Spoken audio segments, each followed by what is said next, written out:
tutor and no one knows about you. How will they know anything about you unless you tell them, right? Yes and no.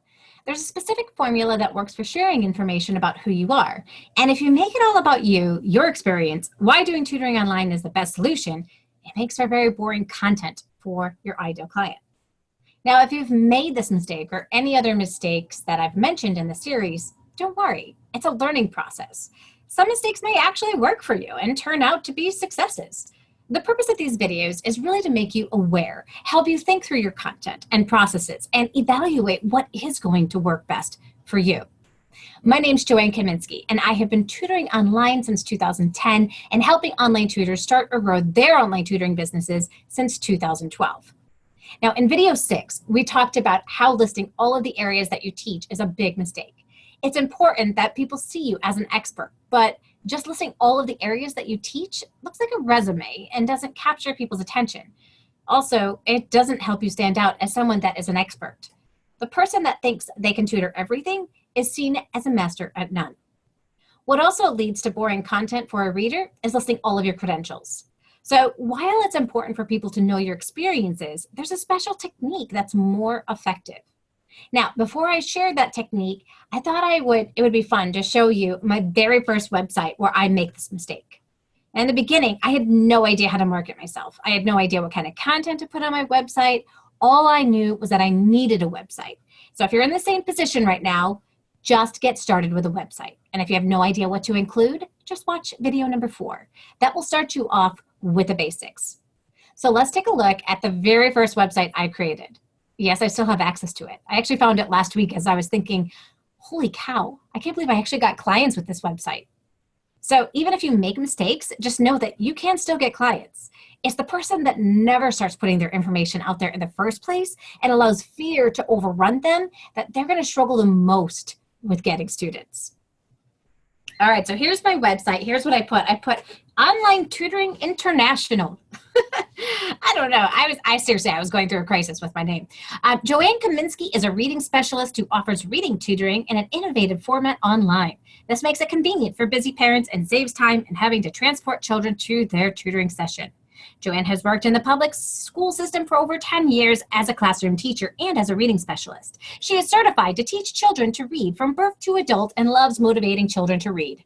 Joanne is personally able to increase a child's reading ability in a very short period of time. She's been known to increase reading levels a whole year in just 3 months. Joanne specifically did this with a group of 11 students and was featured on Fox 6 News. Click the link to see it. Currently, Joanne is accepting students for the 2012 summer session, as featured in the Huffington Post at Fox 6. When I take a look at this today, I think, wow, I really look like I was full of myself. And this is on the welcome page, the very first page that people come to where they learn about my business. I have a big bright picture that says, look at me, I'm awesome. It sure looks like I'm confident, and this worked for people just getting started with me, but you can see that I was still actually using this site in 2012, and I just kind of like updated that last part each year. But today, I teach people how to approach their website from the perspective of the ideal client.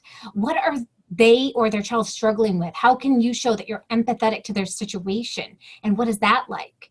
And you can do this through an empathy chart. And this chart will help you get into your ideal client's head and figure out how to speak in a way that is from their perspective, about the issues that they care about, using the language they use. See, your website isn't a place that should be focused all on you. It's a place that should be focused on your ideal client, like I discussed in video number 5. The empathy chart digs into what a person is thinking about their situation, what they're already doing to help their situation, how their ideal client feels currently, and what are some of the things that they're hearing from other people, and what is the student hearing from other kids, and what are some things that they're actually saying about their situation, and what do they see other kids being able to do. And lastly, you list what your ideal client's dreams and fears are. Now, when you don't have an ideal client to begin with, this becomes next to impossible. So close your eyes and imagine, who would you like to work with the most? And think about the answers to these questions. Now, to help you with this activity, I have a free download to an empathy chart that you can use and fill in. Just click on the link in the description. Now, since I work with kids in reading, I'm going to go through this exercise with a child that is in 2nd to 5th grade. And I'm going to approach this from both the child's point and the parent's perspective, because the parent is the one with that credit card. Now, what is this child thinking? I'm not a good reader. Everybody else is faster than me. I hate reading. I don't want to do this. The parent is thinking, why is my kid struggling? I read to her when she was born. Shouldn't learning be easy? What's wrong with my child? Next, we're going to take a look at what they're feeling. The child's feeling frustrated because it seems to come easier to everyone else. They're feeling dumb, not as good as the other kids. The parent's feeling frustrated because they have to remind their child to read every day, and their child is fighting back, talking back, or rolling their eyes. Or they give the traditional groan that sounds like this. And let's list what the parent is currently doing. They may have purchased some phonics videos or books. So if you can actually do the research and find out what specific phonics videos or books they have purchased, that would even be better. And the parents may have gone to YouTube to figure out how to teach their child to read. They may be reading to their child every night and listening to their child read the books that they are bringing home from school. A child may be in a daily reading intervention at school. And during dear time, drop everything and read. They may not actually be reading at all. Instead, they may be flipping the pages, making it look like they're reading, just looking at the pictures, daydreaming, or spending lots of time picking out their next book instead of actually choosing a book. For seeing, the parent might be seeing their child struggling with homework, rolling their eyes. They may see their child reading slowly, stop long periods of time on a word, skip punctuation, or do the reading and then not be able to tell you anything that they just read. They may also see other children in their family reading better than them, or have an older child who could read better at this stage.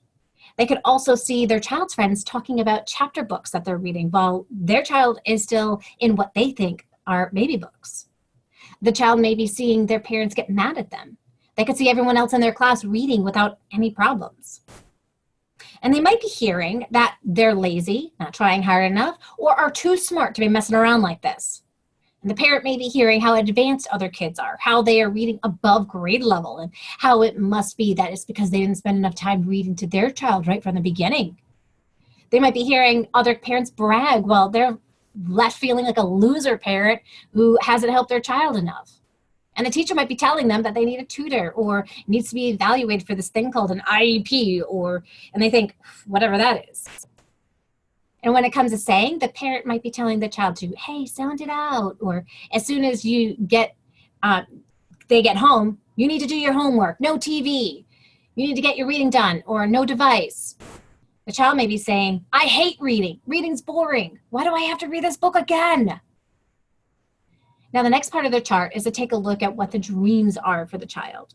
A child dreams about being like the other kids or better than the other kids. And the parent dreams about learning being easy for the child. See, the parent already knows how important reading is to their overall educational success, and they want their child to be a good reader so that they can handle all of the other content that they're going to come across. They eventually want them to do well in high school, go to college, and get a job doing what they love. And they know that this starts with being a good reader. Their fears are that their child is going to continue to struggle forever. They fear that their child may have dyslexia or some other learning disability, or they already know their child has dyslexia or another learning disability, and they fear that this will hold them back from any kind of success in the future. The child fears about having to read aloud in class, being made fun of, laughed at, or embarrassed. Now, as you think about your website content, how do you think it changes as you take all of this into consideration? Do you think it makes the parent feel like you understand, that you can help, and that you're the tutor that they should work with? Maybe you are a reading tutor or are aspiring to be a reading tutor, and you wish that you could help in the most significant way possible. If this is you, then come join me for a free webinar called Never Before Revealed Secrets to Closing the Reading Gap, a full year with 8 to 12 hours of instruction. The link to join us is in the description, and you're going to learn the exact method I use to get the kinds of results that parents are looking for. Now, in the next video, we're going to take a look at mistake number 9 and how tutors do not create enough online content to get found online. We're going to break through this mistake, and you're going to learn what kind of content you can create to get found, hired, and eventually book solid for your online tutoring services. Now, if you haven't hit that subscribe yet and you like this content, hit subscribe, the little bell, and I'll see you in the next video. I'm Joanne Kaminsky, and here's till next time.